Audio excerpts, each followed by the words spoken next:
जय हिंद। 26 जनवरी की tractor parade की मैं अपनी खुद की कहानी बताऊं। स्वतंत्र लोकतंत्र के किसी भी उत्सुक नागरिक की तरह मैं भी सुबह गाजीपुर बॉर्डर पहुंची थी और जो उत्साहपूर्ण माहौल था वैसा मेरी आंखों ने बचपन में समझ आने से लेकर और अब तक नहीं देखा था। क्रांति के सुंदर गाने, कतार में लगकर चाय और रोटी लेते हुए हर जाति और धर्म के लोग, मेरे देश का चलता फिरता रंग बिरंगा लोकतंत्र वहां पूरे उठान पर था। सब मुस्कुरा रहे थे, भीड़ में धक्का मुक्की तक नहीं थी। एक अनरिटन डिसिप्लिन था सबके अंदर, ना कोई राग, ना द्वेष और ना आक्रोश। बस सबकी आंखों में एक अलौकिक आनंद और उम्मीद थी। जिसने भी वो आलम देखा बस अभिभूत होकर देखता ही रह गया था। मन तब और भी भावुक हो उठा जब रैली शुरू होने के समय यानी 11 बजे के बाद से सड़क के दोनों तरफ के घरों से महिलाएं, पुरुष और बच्चे निकलकर ट्रैक्टर और ट्रॉली पर बैठे लोगों को सल्यूट कर रहे थे, ठीक वैसे ही जैसे राजपथ पर करते हैं। हमारा भारत उस समय वहीं खड़ा था, खुद पर शायद गर्व भी कर रहा था। कुछ उत्साही लोग दोनों तरफ पीने का पानी और फूल लेकर खड़े थे, पानी पिला रहे थे, फूल बरसा रहे थे। माहौल में गेंदे और गुलाबों की खुशबू थी और मैं भाई दिलदीप का तिरंगा लहराता ट्रैक्टर चलाते हुए पत्रकार फ्रेंड मयंक, जुलेखा और विशेष के साथ बात करती जा रही थी। पूरा रास्ता खुला हुआ था और हमारे आगे चल रहे कुछ ट्रैक्टर्स के अलावा रास्ता खाली भी मिल रहा था। बस तभी मयंक ने अपने लाइव कवरेज में कहा कि हम दिल्ली की सीमा के अंदर आ चुके हैं और लगभग उसी समय दिलदीप को कोई फोन आया और उसने बात करने के बाद मुझसे कहा कि हम गलत रास्ते पर आ गए हैं।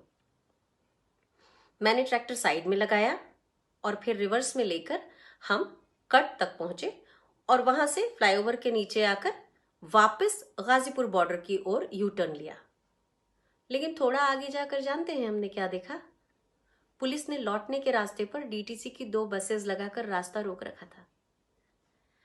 यानी कि गलत रास्ते की ओर जाते समय कोई बैरिकेड्स नहीं थे और सही रास्ते पर मुड़ने ना देने के लिए रास्ता रोका हुआ था। हम तो दिल्ली के बारे में जानते थे तो जल्दी लौट लिए, लेकिन जो किसान दिल्ली इसी परेड के लिए आए थे उनसे चूक होना लाजमी था और दिल्ली पुलिस का कोई इंडिकेटर या मार्गदर्शन था ही नहीं। इस आप बीती को आज कहना इसलिए जरूरी है कि आप जानें कि यह सिर्फ एक समझा बूझा ट्रैप था किसान आंदोलन को तोड़ने का, और किसानों का दुर्भाग्य कि वे इस ट्रैप में फंस भी गए। यानी इस बार तथाकथित चाणक्यों की साजिश कामयाब रही। इसमें पुलिस ने तो किसानों से अंडरटेकिंग ली थी, लेकिन अपनी तरफ से पुलिस की मार्ग में क्या व्यवस्था रहेगी इसका कोई कमिटमेंट जाहिर तौर पर ना तो देखने में आया, ना एक नक्शे के अलावा कोई और दस्तावेज प्रचारित या पब्लिश हुआ।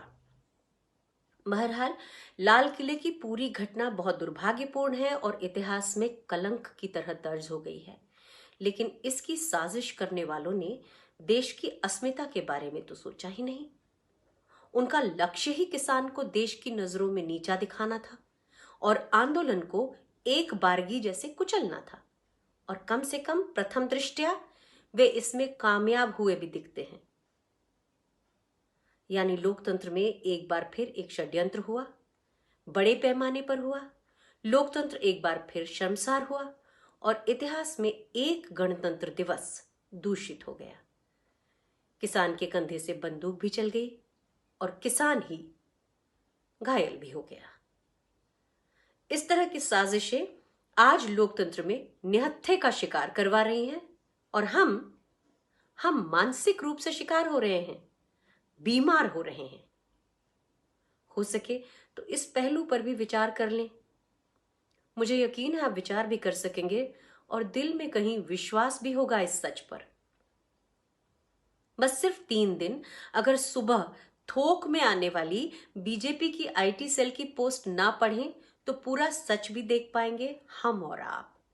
आखिर हम सब इसी मिट्टी के लोग हैं, इसी गंगा जमुनी तहजीब ने हमें पाला है। हम कर पाएंगे दूध का दूध और पानी का पानी।